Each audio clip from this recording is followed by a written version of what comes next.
What's good, YouTube? And welcome to the house. I unfortunately have to start this video before a winner is decided with the YCS, but no matter what, Pendulum Magicians are winning. I've got to get a workout in before the live stream tonight is what I'm saying, taking the health a little seriously.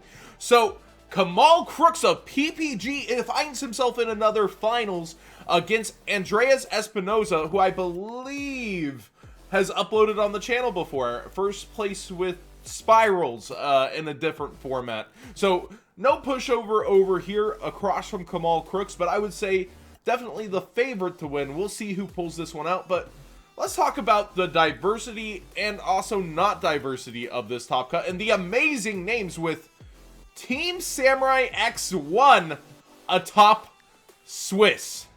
That is pretty cool to see him not only top one, and people say, oh, it was luck. Oh, you know, True Draco carried it back to back, and nonetheless first place in Swiss. You got to give a man props where props are due. Good job to TeamSamx1, and I like the new name TeamSamx0 because he didn't drop a single game, although I think there was one tie. So Larry, 32nd, congrats, man. I like to see this man's in a top cut. Denny Vu, a well-known name. The names are just insane, and we'll talk about the decks here in a second. Nishad, man, this is just so stacked. Kamal's in here, of course, he's in the finals. We got Joey Chow, oh man.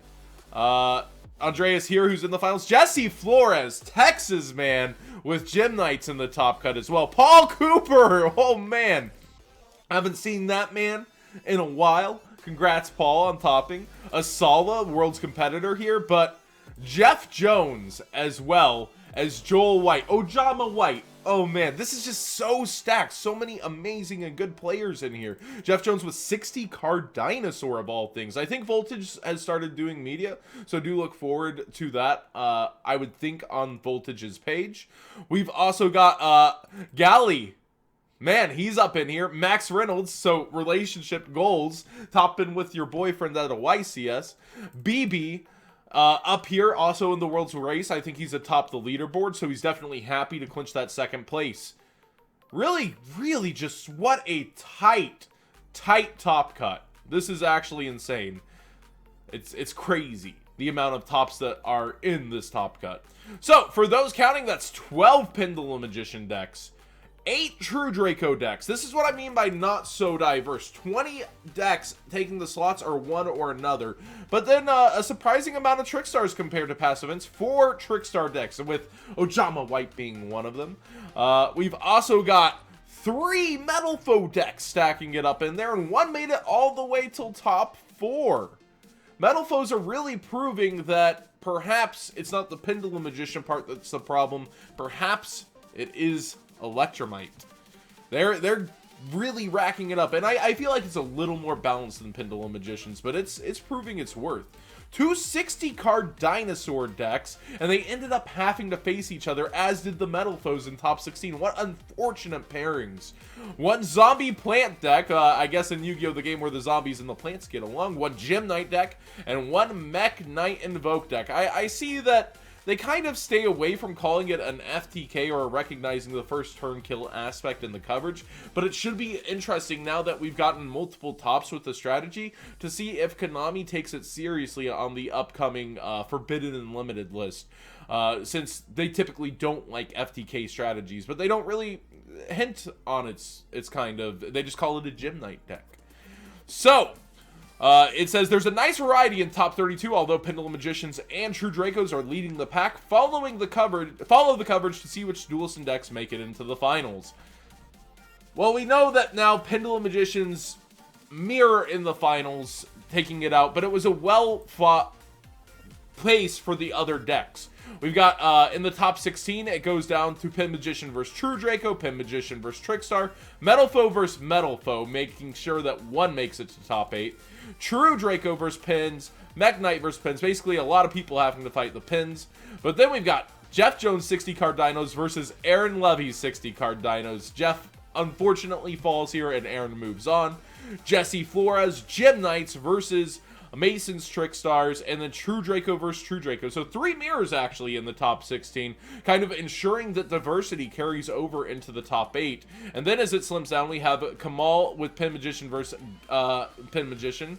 We've got Metal Foes versus Pin Magicians, which actually ends up winning. We got the 60-card Dino deck versus Pins. I believe that falls here if I'm not mistaken. Maybe it doesn't, actually. Yeah, it ended up falling there. And then we have True Draco versus Trickstar. Then advancing to the top 4, which I just kind of showed you guys. We got Kamal Crooks, Pendulum Magician, James with Metal Foes, True Draco, and then Pin Magicians again. So only 2 Pin Magicians in the top 4, but both will end up advancing here to meet each other in the finals. So it really does seem that throughout the cuts, it feels relatively diverse. We only have 4 Pin Magicians, which is half of the top 8.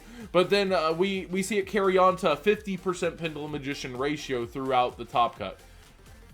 I feel like heading towards a ban list, this format has been really fun and diverse, but when it's time to get serious, people really break out either Pendulum Magicians or True Dracos. I also feel like Pendulum Magician duelists are making room for other things against True Dracos that they previously didn't, which kind of showed as only 1 True Draco advanced into the top 8, where the last YCS we had basically what everyone called the True Draco takeover.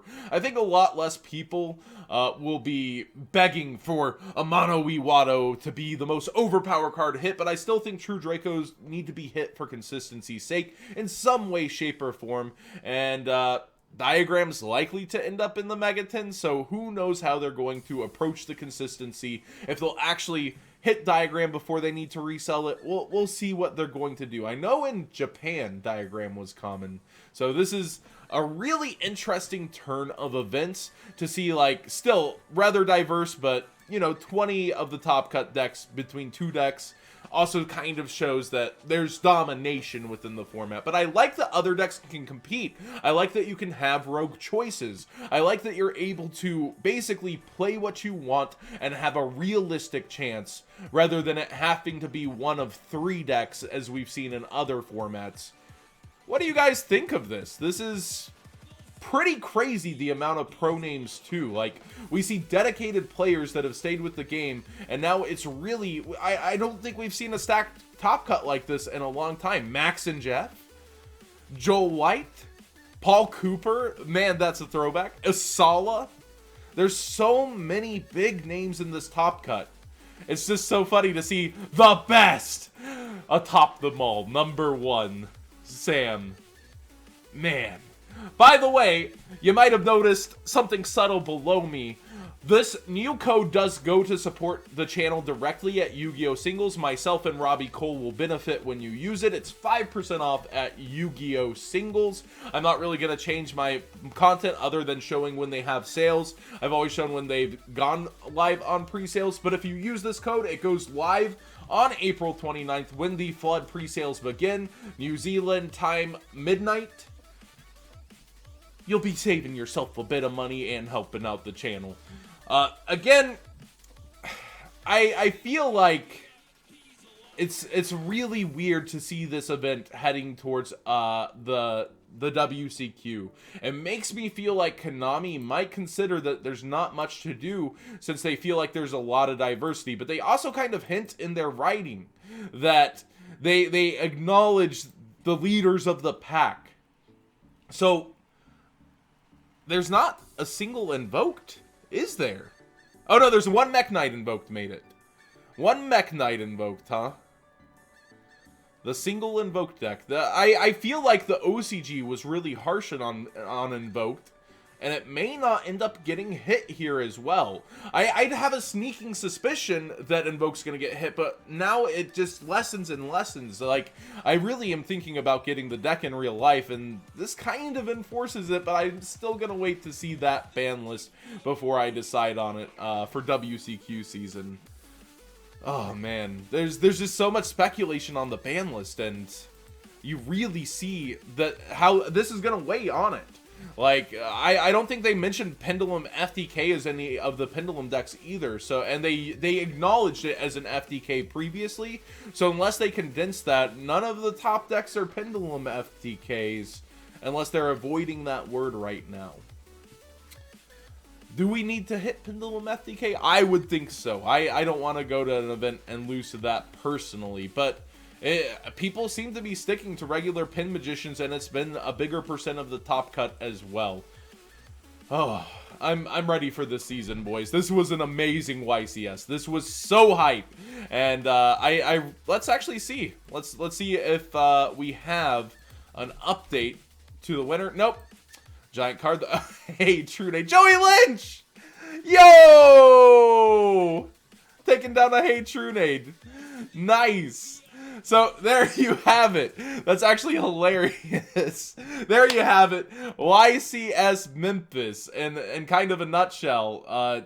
Do you guys feel that this format's diverse? Do you feel like that it is actually out there, or do you feel like your options, if you're taking an event seriously, are condensed? I feel like you've got tons of options. Despite it being a little condensed towards the top, I feel like it's really showing, like a player like Jeff going with 60 card dinos, I feel like it just shows you can play what you want, and other people are going to condense the field, which could make it even easier for your side decking options.